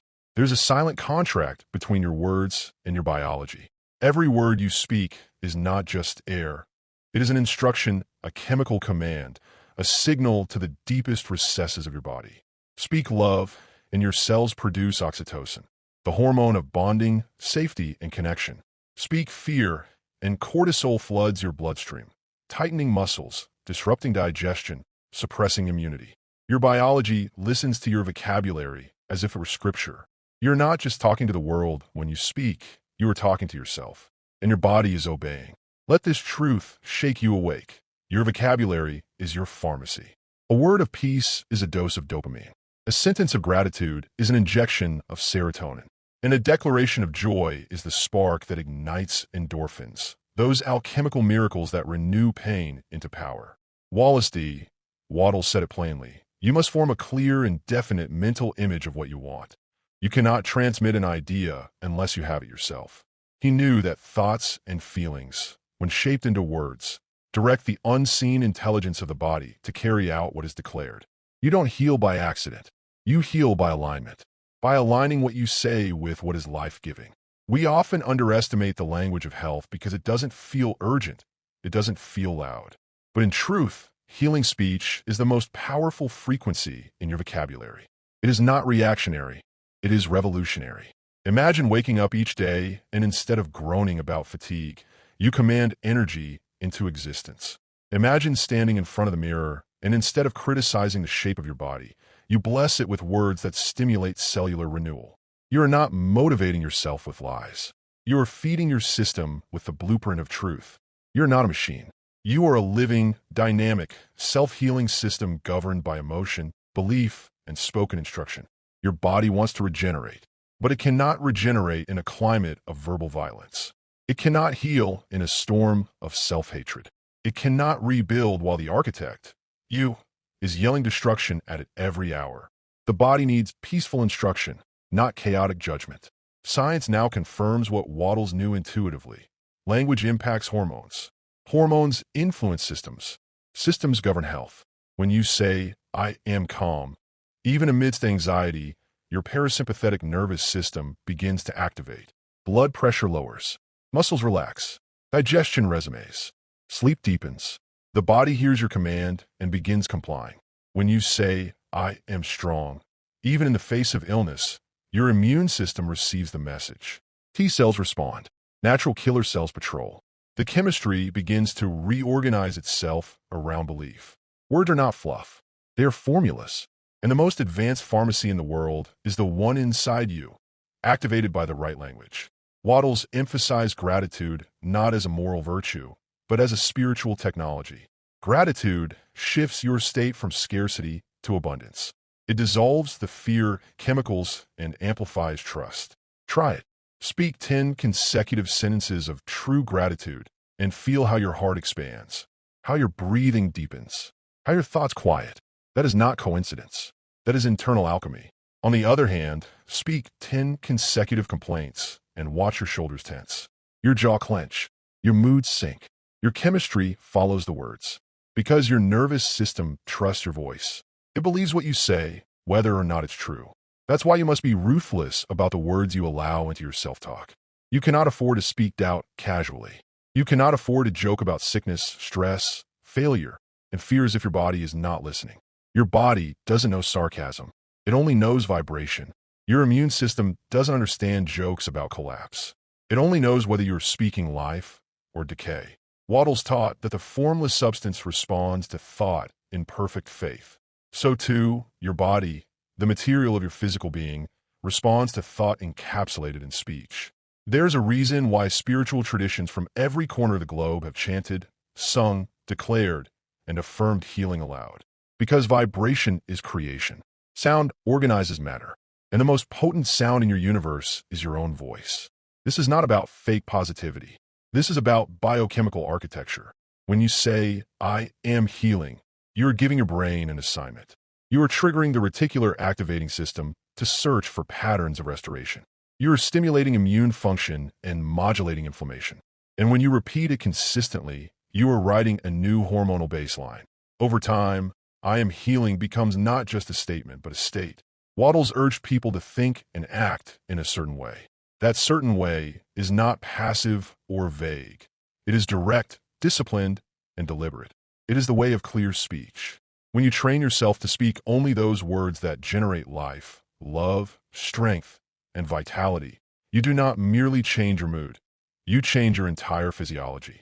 You move out of survival mode and into creation mode. You exit fight or flight and enter flow. You shift from breakdown into breakthrough. Every sentence is a seed. What are you planting? Every word is water. What are you nourishing? Speak in a way that honors the sacred biology you carry. Speak in a way that turns your voice into medicine. Let your words become the instructions for miracles, because they already are, and your body is listening. Always, even now. So speak victory. Speak light. Speak health. Not because everything is already perfect, but because every word you speak is building the future of your being. Let your language become the leadership your body has been waiting for, and it will follow, not in theory, but in chemistry, in transformation, in life. Clarity commands cooperation. Vague minds create vague bodies. If your words are foggy, your results will be too. Your body doesn't respond to maybe. It doesn't rise to the vibration of sort of. It doesn't get behind "I hope so." It responds to clarity, to exactness, to precision of thought, of word, of instruction. Most people live in a haze, not because they're broken, but because they've never been taught how dangerous vagueness is. Vagueness leaks energy. Vagueness confuses the nervous system. Vagueness slows the healing, the strength, the glow. If you don't know what you want from your body, how can your body give it to you? If you don't say exactly what you expect, how can your cells organize around it? Vague minds create vague bodies, but clarity commands cooperation. Wallace D. Wattles emphasized the importance of forming a clear and definite mental image of what you desire. Not a loose wish, not a half-hearted idea, a specific, detailed, emotionally backed image spoken into being. Why? Because the body is not just a physical structure, it's a responsive intelligence. It's waiting for input, and that input begins with your clarity. When you say things like, I want to feel better, I wish I had more energy, I just don't want to be sick anymore, your nervous system doesn't know what to do with that. Feel better how? Emotionally? Physically? In your gut? In your back? In your sleep? More energy for what? To climb a mountain or make it through a Zoom call? Your body isn't ignoring you. It's just asking for specifics. Clarity is not pressure. It's leadership. Imagine you're the CEO of a high-functioning team, which you are, your body, and you walk in and say, I don't know, just like improve. Your team will panic. They'll try random things. They'll burn out chasing invisible goals. But if you say, I want my digestion to be smooth, my stomach to feel light, my meals to give me calm energy throughout the day, now you're giving your body something to build toward. Now your brain can filter for supportive choices, hydration, food combining, meal timing, emotional regulation. Now your cells can prioritize digestion, reduce stress chemicals, optimize hormones. Because the system is finally getting clear instruction. The mind-body link thrives on specificity. It thrives when you say exactly what you want your body to do, become, and radiate. Wattles wrote that you must not only think truth, but act truth. And that starts with forming a clear image and then speaking it as if it were already real. He wasn't just talking about material wealth. He was talking about internal cooperation with the divine. When you say, I radiate calm confidence in every room I enter, you're not being delusional. You're setting the frequency. You're giving your subconscious the coordinates. You're creating a hormonal climate, oxytocin, dopamine, testosterone, that will make your body walk taller, breathe deeper, and connect more warmly. But if instead you say, I just hope I don't mess this up, you've just given your body an entirely different mission. You've activated cortisol. You've triggered shallow breathing. You've braced your shoulders, shut down digestion, and rerouted blood away from your brain into your limbs in preparation for imaginary threat. And now your clarity, or lack of it, is affecting everything. Posture, facial expression, tone of voice, cellular repair. We don't realize how often we are programming ourselves with fog. Here's a truth most won't tell you. The body loves clarity because clarity is safe. When you're clear, your nervous system relaxes. Your immune system activates. Your metabolism steadies. Because the organism knows what's being asked of it. Ambiguity creates static, but clarity clears the channel. This is why athletes visualize before performance. Why elite performers use affirmations before events. Why great healers get crystal clear about what they're calling in. Because without clarity, the creative mechanism doesn't know where to aim. Wattles said you must think in a certain way, and that certain way is definite, faithful, unconfused. He also insisted that gratitude is essential because it affirms belief in the result before you see it. And gratitude only makes sense when you know what you're being grateful for. Gratitude requires an object, a specific image of success. So how do you apply this clarity to your healing, your fitness, your energy, your confidence?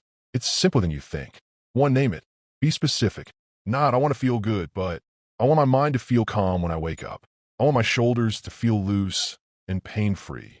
I want my eyes to feel rested and alert. 2, frame it in the present tense.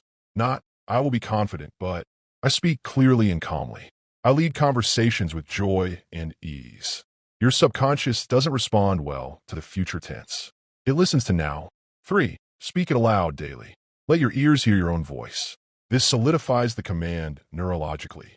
It anchors belief. Say it like you mean it, not as a chant, but as a charge. 4, visualize and emote while you speak. Don't just speak words. Speak with images and feeling. Feel your skin glow with health as you declare, my body is vital, clean, and alive. Feel your strength ignite as you say, I move with ease, power, and confidence. Feel your digestion purr with peace as you speak. My gut processes food with joy and wisdom. That's when clarity moves from being an idea to being a physiological instruction. Words create the structure. Feeling locks it in. and clarity is what gets the job done. If you're not getting the results you want, whether in your health, your appearance, or your energy, ask yourself, am I being specific enough with my instructions? Am I leading my body like a true commander, or just throwing vague hopes into the fog? Because your body isn't your enemy. It's your greatest ally, and clarity is the language it understands best. So speak what you want with surgical precision. Train your voice to be the architect of your biology, and watch your cells line up to build the version of you that you finally stopped whispering about and clearly commanded into being. You are not hoping anymore. You are directing, and direction creates destiny. Stop describing. Start directing. Most people describe their pain. Few direct their power. We are creators by nature, but most of us spend our energy commentating instead of commanding. We don't realize how often we're reinforcing our own suffering simply by the words we choose every day. You say, I have anxiety. My back is killing me. I'm always so tired. This is just how my body works. I've had this for years. It runs in the family. These phrases may feel innocent. You might even say them casually in passing. But every one of those sentences is more than a description. It's a directive, a subconscious instruction, a cellular agreement. You're not just describing your condition, you're claiming it, anchoring it, programming it into the deepest layers of your being. And your body listens. It responds. It conforms. Words become instructions. You're not sick because you talk about it. You keep being sick because you keep identifying with it. The body takes your self-description as law. Your cells don't understand sarcasm. Your nervous system doesn't recognize that you're just venting.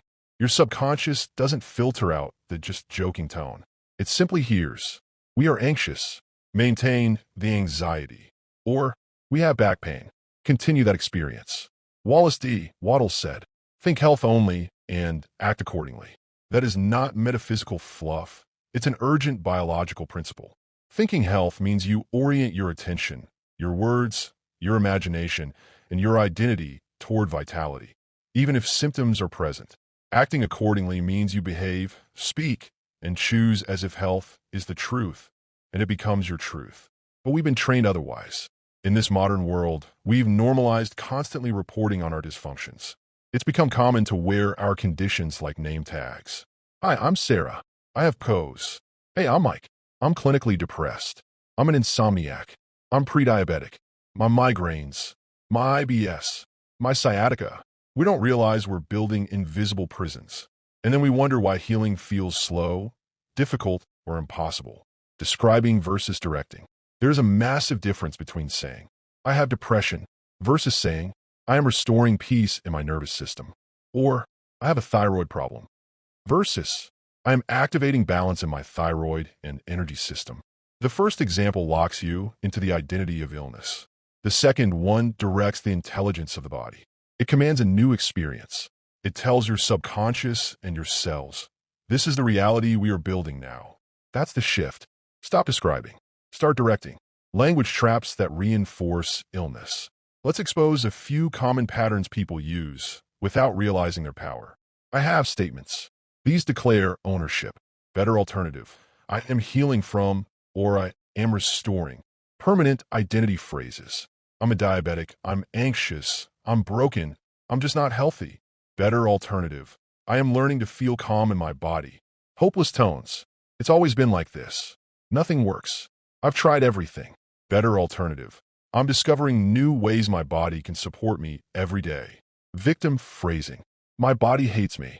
My immune system is attacking itself. This pain controls my life. Better alternative. My body is learning to cooperate with my highest intention. Every word is either programming power into your system or draining it out. Wattles' method is clear. Give your attention wholly to the picture of health. Refuse to see yourself as anything else.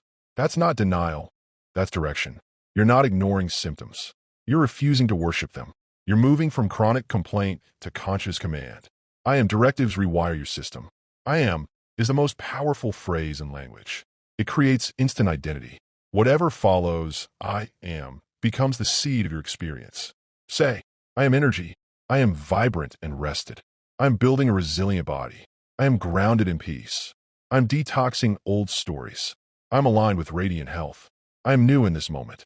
These aren't cute affirmations. These are instructions. Each one sends new signals to your hypothalamus, your limbic system, your endocrine glands. Each one shifts the hormonal balance in your bloodstream. Each one tells your body, here's where we're going now. Real-life application, the 3-step shift. Here's how to transform descriptive sickness into directive healing. Step 1, observe. Catch yourself in the act. When you say something like, my knees are always in pain. Pause. Step 2, reframe. Ask yourself, what do I want to command instead? Say, I am restoring flexibility and strength in my knees. Or, I move with grace and ease. Step 3, anchor it. Say it out loud. Breathe while you speak it. Let your nervous system register the new command. Repeat it multiple times throughout the day, especially in moments where the old pattern would have taken over. Over time, this rewires your identity, and your biology will follow. Remember, the subconscious does not judge, it executes. You're the operator of a highly intelligent system, and your words are the coding language. If you keep describing your old patterns, you'll keep reactivating them. But if you start directing your biology with precision, clarity, and emotional belief, your body has no choice but to comply. It may take time. It may unfold gradually. But the shift is inevitable because your subconscious doesn't negotiate. It obeys. So stop narrating your illness like it's a biography and start speaking your healing like it's a prophecy. This is how the shift begins. This is how power returns. This is how the word becomes flesh. Thought becomes tissue. Every repeated thought becomes flesh. Every thought is a signal, and every signal shapes substance. Whether you realize it or not, your inner conversation is slowly molding the outer condition of your body. Your repeated mental state is becoming your physical state. This isn't poetic metaphor. This is biological fact, confirmed by modern psychosomatic science and rooted deeply in metaphysical tradition. As Wallace D. Wattles wrote, there's a thinking stuff from which all things are made, and which, in its original state, permeates, penetrates, and fills the interspaces of the universe. A thought in this substance produces the thing that is imaged by the thought. And the most intimate thing being shaped? Your own body. Your body is the canvas of your consciousness. You may believe that your thoughts are just ideas floating around in your mind. But thought has mass. It has frequency. It has neurological and biochemical consequences. Every time you dwell on something, whether it's anxiety, resentment, guilt, confidence, joy, or gratitude, you are releasing hormones, sending electrical impulses, and creating tension patterns within your tissue. You are not simply thinking, you are sculpting. Thought becomes breath. Breath becomes chemistry. Chemistry becomes muscle tone, organ function, posture, pain, or healing. Over time, your most repeated emotional states become physical expressions. Let's break it down. 1. How attitude shapes posture. Imagine someone who feels defeated all the time. They rarely say it aloud, but in their mind, they constantly repeat, I'm not good enough. Life is too hard. I'm tired of trying. Watch what happens to their posture. Shoulders slump forward. Chest collapses inward. Head tilts down slightly. Breath becomes shallow and rapid. Lower back loses tone. Why? Because the body is listening to the thought, and it's conforming. This creates a feedback loop. Slumped posture creates reduced oxygen intake, which lowers energy and mood, which reinforces the original thought, and so on. Now imagine the opposite. A person who consistently thinks, I'm capable, I'm supported, life moves in my favor. Their chest expands, their spine aligns, their walk carries presence, their breath slows and deepens. You can't fake this for long. Eventually, the internal reality becomes the external structure. This is why thought quite literally becomes tissue. 2. How belief shapes breath. Each emotion carries a breathing pattern. Anxiety? Short, rapid chest breathing. Grief? Long, shaky exhales and breath holding. Confidence? Deep, rhythmic, diaphragmatic breathing. Joy? Open and full breathing, often with spontaneous laughter. Now here's the powerful part. These aren't just responses, they are reinforcements. Once a breathing pattern becomes habitual, it hardwires the emotional state it came from. So if you think like an anxious person, you breathe like an anxious person, and that breathing pattern keeps you feeling anxious, even when there's no external reason. This is where the subconscious gets trapped. It begins treating your breathing and posture as cues for how you feel, how you think, and what you expect from life. That's why healing starts with the body, but originates in the mind. 3. How emotion becomes muscle memory. Every repeated emotional state carries a muscular signature. If you constantly worry, you might develop tension in the neck or jaw. If you carry resentment, you may feel tightness in the chest or gut. If you fear vulnerability, your pelvis might remain rigid and locked. Over time, these emotional energies crystallize into habitual muscle tension, sometimes so subtly that you stop noticing it. But your body notices, and it adapts by tightening fascia, constricting nerves, altering digestion, even shifting your immune response. You don't need a car accident or sports injury to hurt your body. Repetitive low-grade emotional tension does just as much damage over time. So what's the solution? 4. Introduce a new image into the thinking stuff.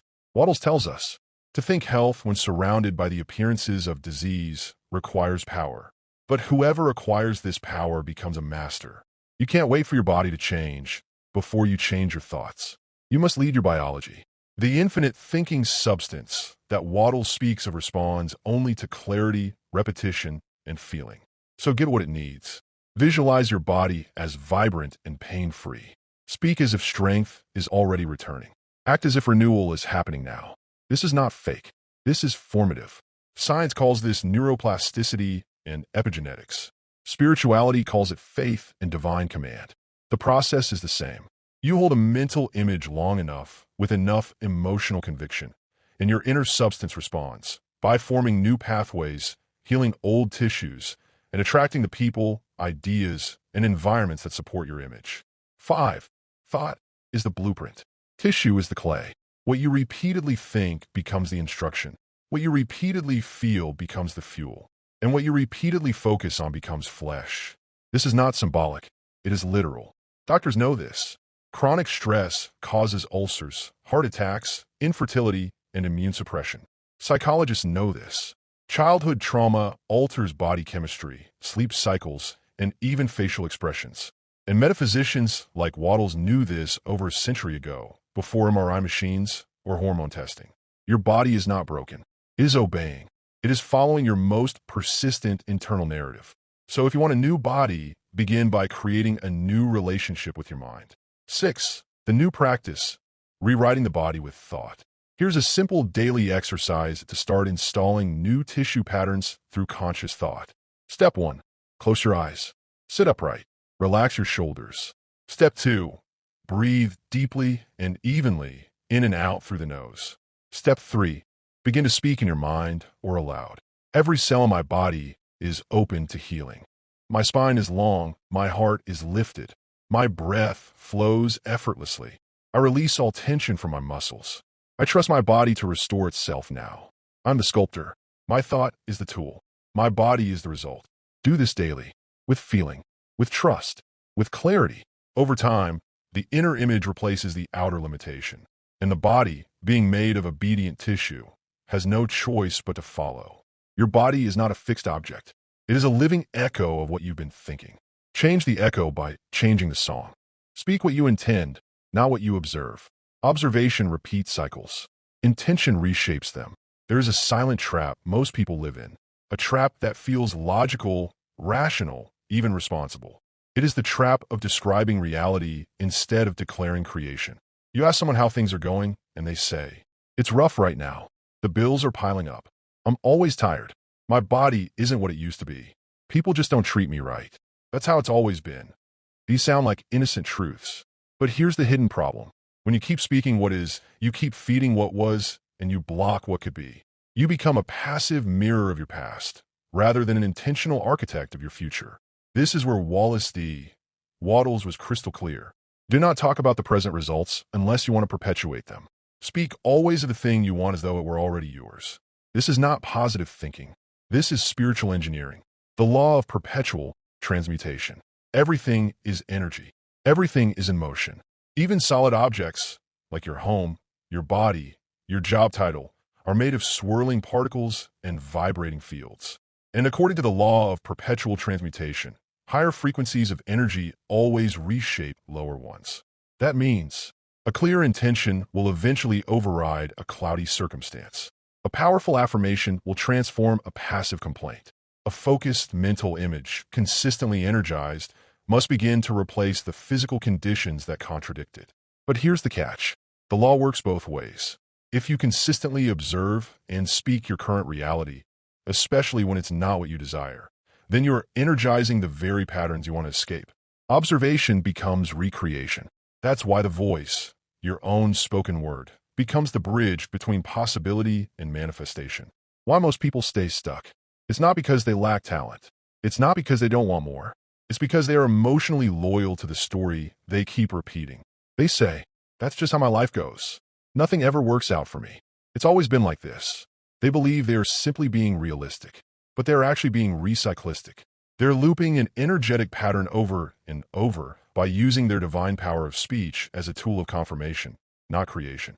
Wattles put it plainly, to think health when surrounded by the appearance of disease is the test of mastery. To think riches when surrounded by poverty is the test of faith. And I'll add, to speak life in the middle of breakdown is the proof of your spiritual authorship. You don't need to lie to yourself, but you do need to speak with leadership, not with helplessness. Your words are seeds. When you speak, you plant. When you repeat, you water. When you believe, you harvest. This means your language is not just expressive, it is formative. Take these two examples. Person A says, "I'm broke. Things never go my way. I hate my job, but I'm stuck." Person B says, "I'm creating more abundance every day. I am open to new opportunities. My next chapter is unfolding beautifully." Now ask yourself, which one is planting the seed of transformation? Which one is fertilizing stagnation? Words have vibration. In the universe, the thinking stuff Wattles described doesn't care whether you're joking, venting, or self-deprecating. It only receives the signal and responds accordingly. So if you want to create something new, stop narrating what is. Start speaking what's becoming. Rewire the reflex of complaint. We've been trained from childhood to tell it like it is.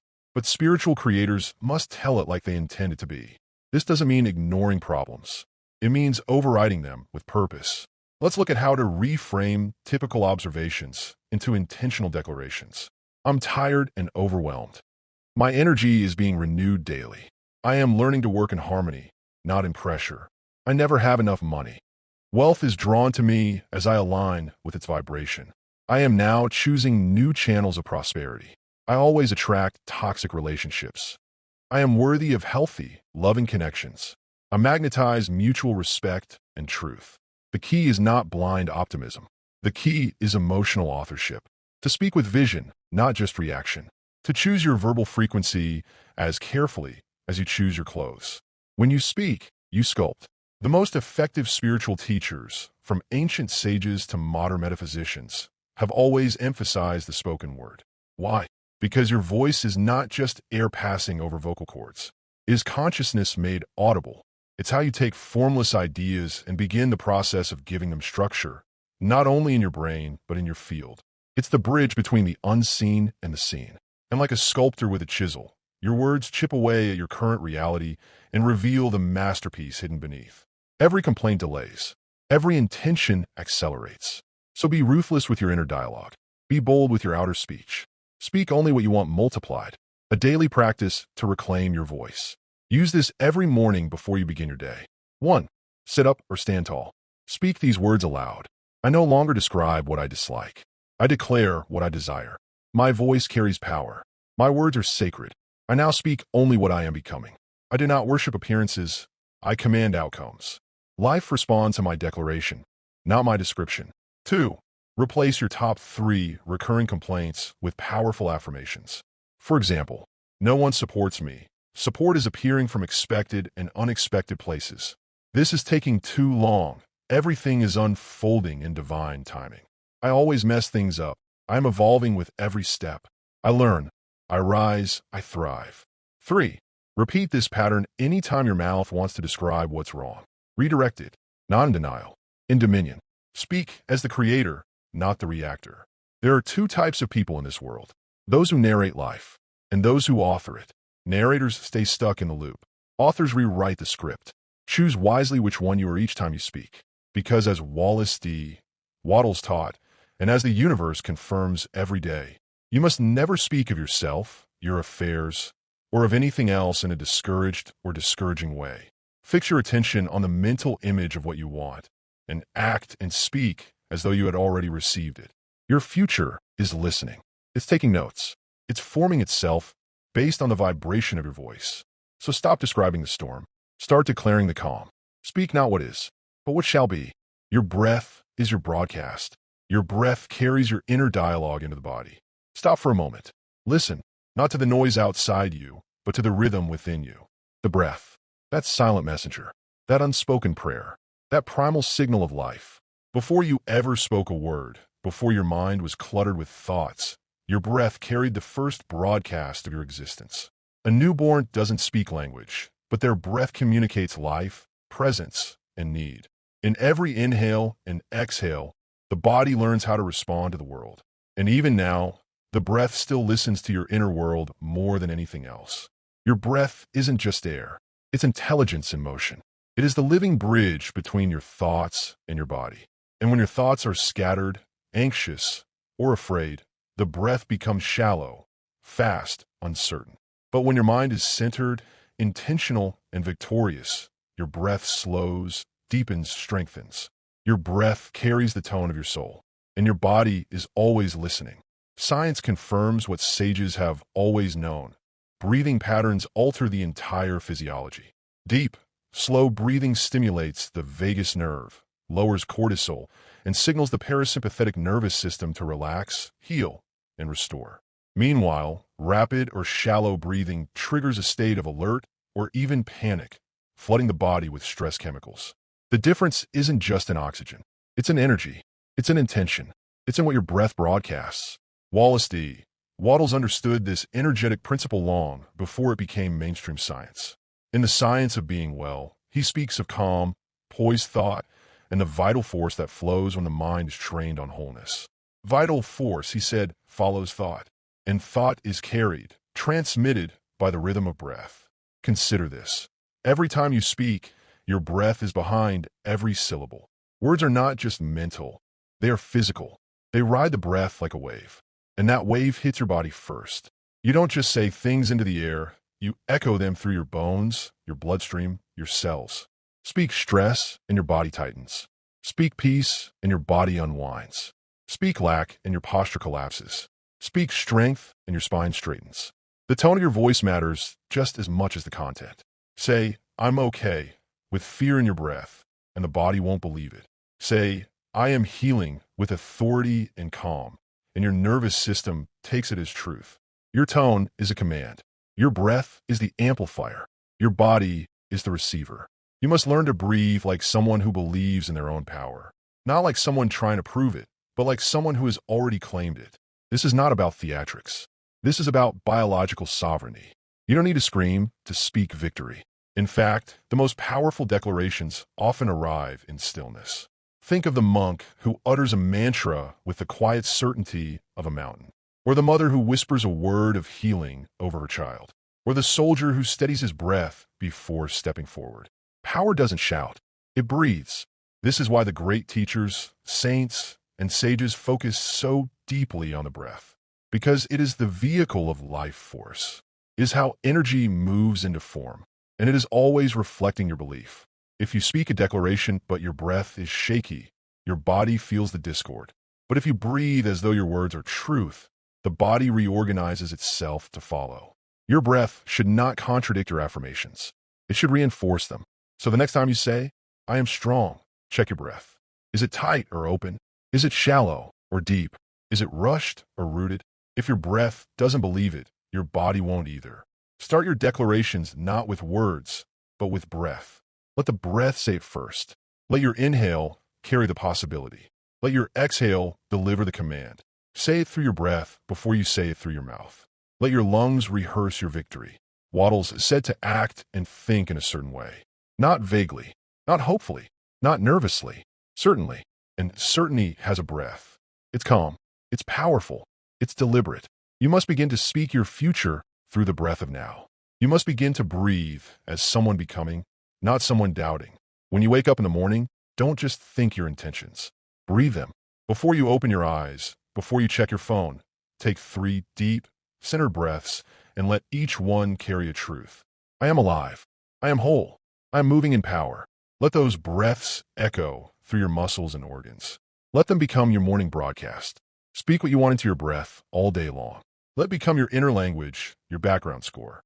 Because your body listens even when you're silent. Your breath carries messages you're not aware you're sending. Make sure they're the right ones. Speak victory with your breath. Declare healing with your breath. Broadcast power through your breath. Because long before anyone hears your voice, your body already has.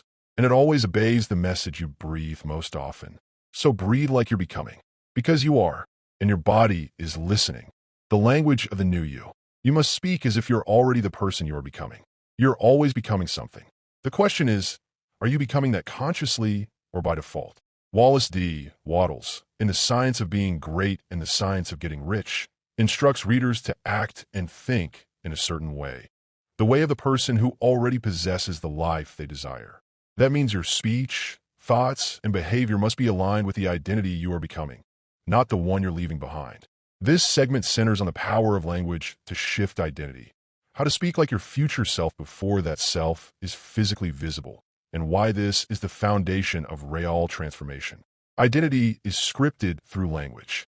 Every day, we speak ourselves into being. The language you use doesn't just describe your reality, it defines it. Say, I am tired often enough, and your body obeys. Say, I never win, repeatedly, and your subconscious makes sure that script plays out. But reverse the formula. Say, I am energized, I attract success. I am already becoming the version of me that wins. And something miraculous begins. Your biology, perception, and actions begin to change in alignment with your declared identity. Wattles emphasized the importance of holding the vision of the thing you want and acting as if it is already yours. That's not pretense. It's identity design. Speech is a tool in that process. Language is a technology, the original programming interface for the mind and body. What you repeat becomes what you radiate. Future self-talk, a tool of identity programming. Modern psychology calls this technique future self-talk. It's the practice of speaking to yourself in the voice of your ideal version. The version that already has the health, wealth, love, or peace you're currently moving toward. The magic lies in repetition and emotion. When you repeat empowering phrases with emotional certainty, your nervous system begins to accept them as commands rather than wishes. Example, instead of, I hope I get healthier, say, I'm the kind of person who prioritizes vitality. I move like health. I eat like health. I speak like health. You're not lying, you're aligning. Identity doesn't require evidence to be claimed. It requires decision. Wattles wrote, by thought, the thing you want is brought to you. By action, you receive it. But action doesn't just mean behavior. It includes verbal action. Speaking powerfully, daily, from your new identity is a form of action. The trap of present evidence. Most people wait to feel different before they speak differently. But that's backward. Language isn't a mirror, it's a mold. If you always speak from your current condition, you stay trapped in it. Every time you say, I can't, I'm stuck, or this always happens to me, you're digging deeper into the identity that created the very reality you want to change. Wattles warned against this in The Science of Being Well. Do not talk about sickness. Do not study disease. Never allow yourself to think you are ill or that others are. Why? Because focusing on present conditions re-energizes them. Similarly, when you speak constantly about your limitations, even casually, you are reinforcing your neurological wiring to expect and repeat those limitations. Words carry frequency. Science confirms. Neuroscience and quantum biology both support the idea that words influence biology. The reticular activating system, RAS, in your brain filters your perception based on repeated thoughts and language. If you continually affirm a new identity, your RAS begins to notice opportunities and patterns that match it. Say, I am confident, and your mind starts highlighting moments that confirm it. Say, I am always overwhelmed, and it will make sure you feel that way, even when you're not. Words are not just sounds, they are instructional codes. Every I am statement is a subconscious blueprint. Train the voice before the reality arrives. You don't wait for success to speak like a successful person. You speak like one until the frequency of your voice matches the life you're building. Your speech patterns train your nervous system to handle new levels of energy, responsibility, and abundance. Wattles was clear. By holding the vision and by acting in faith and purpose, you can move confidently toward your desired result. What is confidence but inner certainty expressed through tone, word, and energy.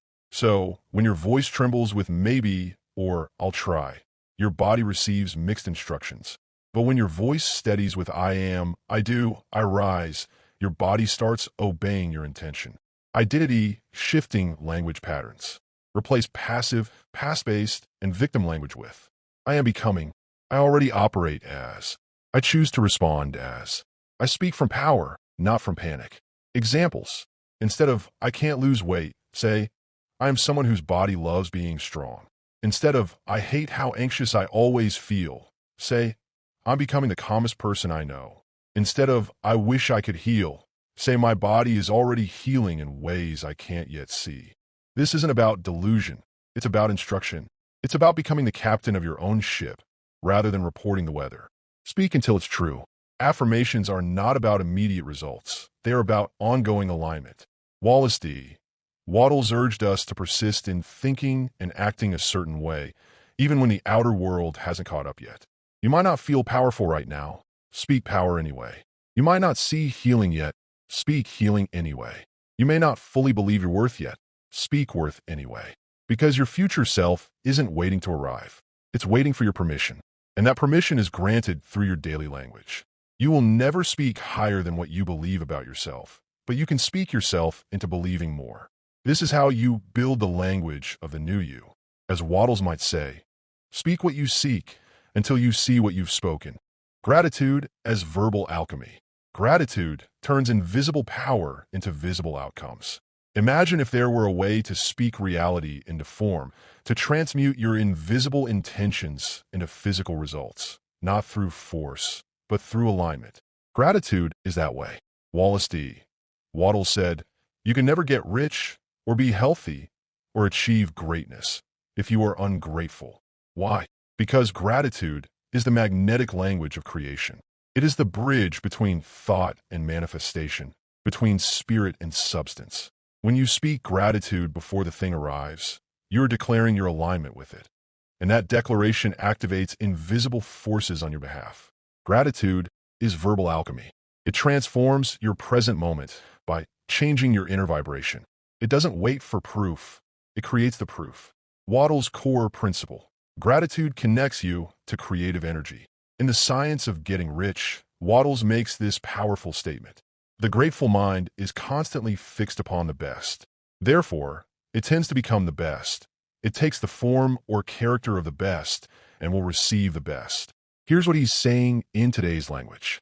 Gratitude is not passive politeness. It's a mental frequency.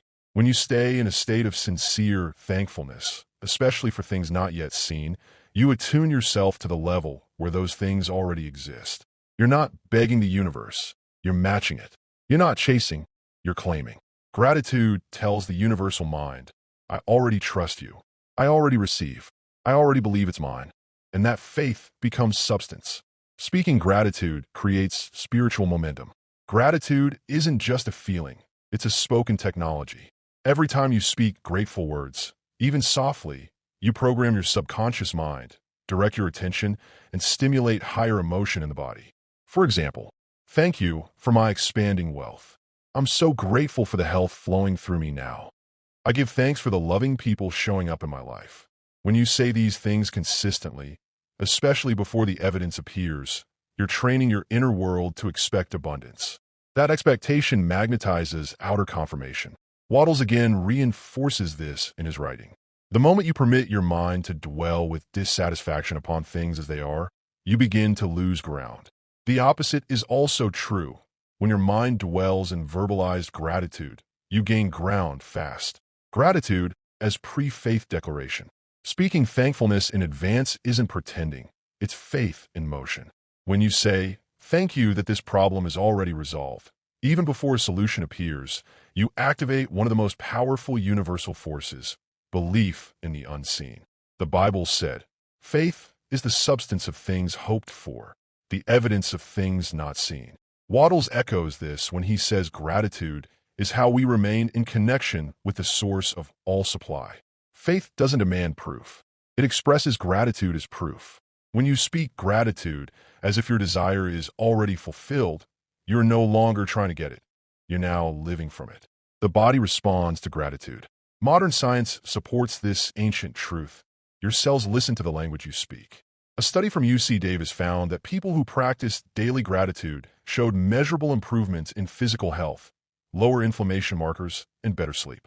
But even more profound was how speaking gratitude, not just thinking it, created neurochemical changes in the brain.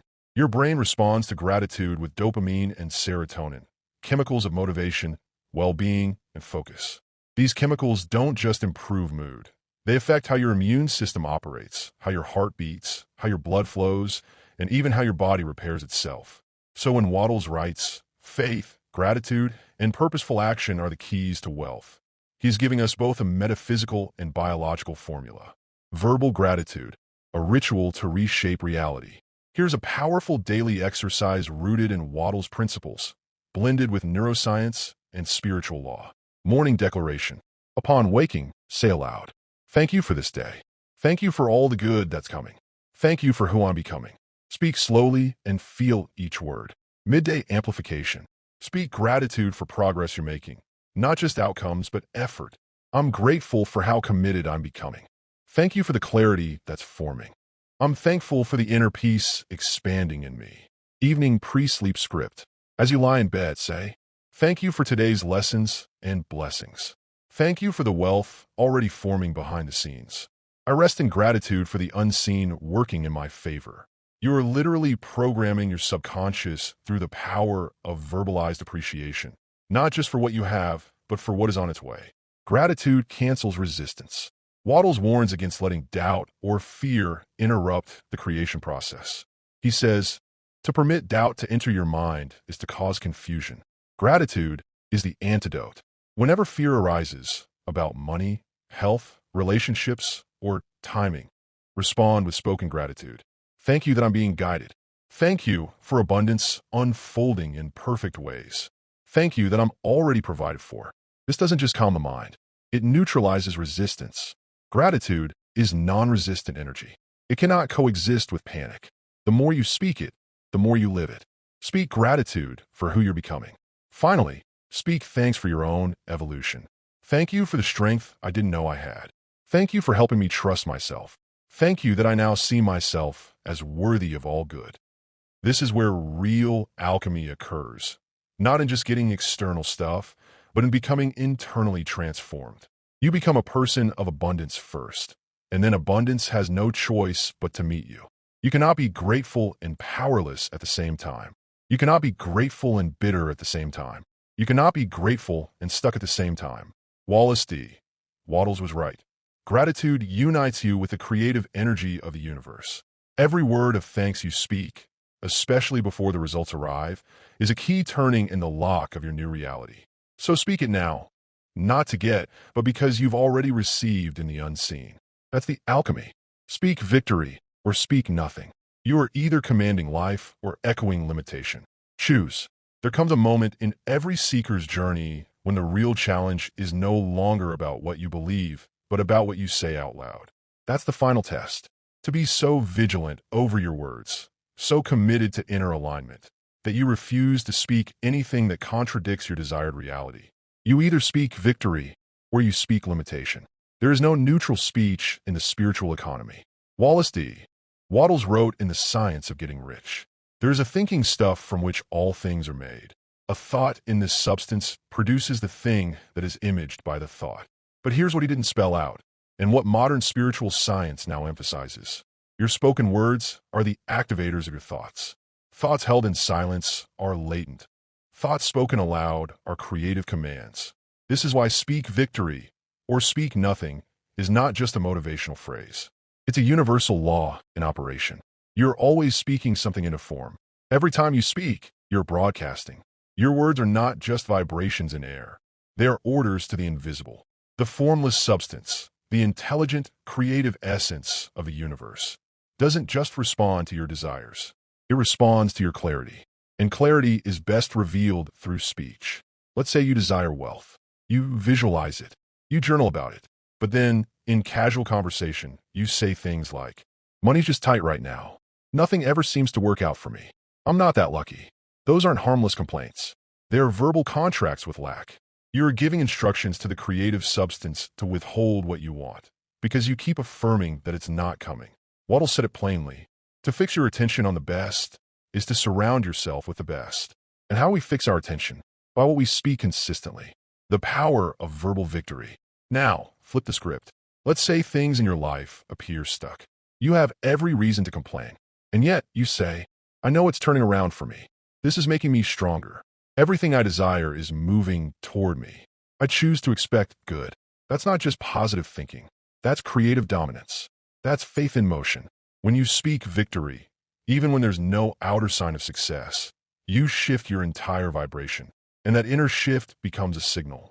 That signal rearranges circumstances. That rearrangement produces outcomes. You're not being delusional. You're being formative. You're becoming the architect of your world. Wattles. Thought plus faith plus purpose equals creation. Wattles gives us the formula. By thought, the thing you want is brought to you. By action, you receive it. But if you read between the lines, you'll notice that speech is both thought expressed and action initiated. It's the bridge between internal desire and external reality. Every time you speak with faith, you multiply the power of your thought. Every time you speak with doubt, you cancel the order. This is why your words must be guarded with the vigilance of a soldier. Don't speak of your limitations. Don't describe your fears. Don't narrate your past. Speak only of what you desire, as though it's already done. Because the moment you speak victory, even when it looks like failure, mountains move inside you. The inner mountain that moves. Wattles reminds us, to think what you want to think is to think truth regardless of appearances. And to speak what you want to speak, despite appearances, is to exercise spiritual authority. But why do we speak defeat so easily? Because the human mind loves comfort, and complaining is a form of emotional release. It's easy to say this sucks. It's hard to say this is shifting, especially when it hurts. But here's the truth. Every time you speak a word of limitation, you reinforce that limitation inside your nervous system. Every time you speak a word of victory, you dislodge the mountain of fear, shame, doubt, and unworthiness that's been sitting there for years. Victory speech doesn't just manifest results. It renovates your identity. You start to see yourself as someone who rises, someone who walks through fire without inhaling the smoke, someone who believes even when there's no proof and is eventually proven right. What happens when you say nothing? Some might ask, if I can't speak victory yet, should I stay silent? Yes, silence is better than self-sabotage. If your words aren't infused with faith, then don't speak until they are. Speak when you're ready to command, not complain. Speak when you're aligned, not afraid. Speak when your inner state matches your desired future, not your current frustration. The creative substance listens best to the quiet conviction of clear intention. And silence, when held with expectancy, is more powerful than 10,000 words of fear. Victory as a daily verbal discipline. Let's turn this into a spiritual exercise. 1. Morning calibration. Speak 3 phrases of victory as soon as you wake up. This is a day of increase. I'm rising into more. I choose expansion. 2. Midday redirect. When you feel tempted to complain, pause and say, even now, something good is working for me. I may not see it, but I feel it. This is redirecting me towards something better. 3. Nighttime programming. Before sleep, declare, I am victorious, even in my rest. All things are aligning for my good. I trust the invisible more than the seen. Do this daily, and over time, your speech becomes your shield, protecting your focus, reinforcing your power, and accelerating your results. Final thought, speak like a creator. You're not a passive observer. You're not a victim of circumstance. You're not here to narrate problems. You are here to speak like a creator, to declare with faith, even when you're trembling, to bless your future aloud, even if your past still echoes. So guard your words. They're not just sounds, they're summons. They call forth the life you want, or the life you fear. Speak victory, or speak nothing, because the formless substance is always listening.